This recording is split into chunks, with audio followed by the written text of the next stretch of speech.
भारतीय सैन्य दलाचं आणि भारताचे प्रधानमंत्री माननीय नरेंद्र मोदीजी यांचं सर्व मिळून मनपूर्वक अभिनंदन करूया।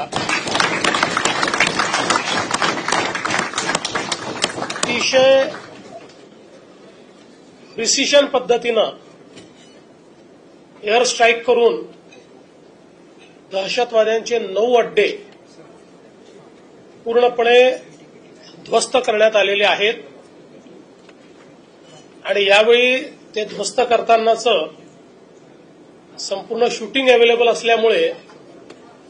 कोणाला पुरावा मागण्याकरता स्कोप देखील राहिलेला नाही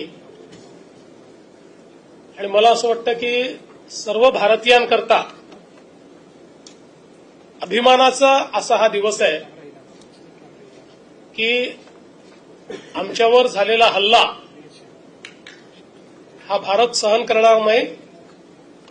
तर भारत त्याचा योग्य पद्धतीनं बदला घेईल, तो आपण आज घेतलेला आहे। आणि विशेषतः ऑपरेशन सिंदूर हे नाव मला असं वाटतं की अधिक बोलकं आहे, म्हणून पुन्हा एकदा आपण सगळे मिळून भारतीय सैन्य दलाचं आणि भारताच्या प्रधानमंत्र्यांचं या ठिकाणी अभिनंदन करू।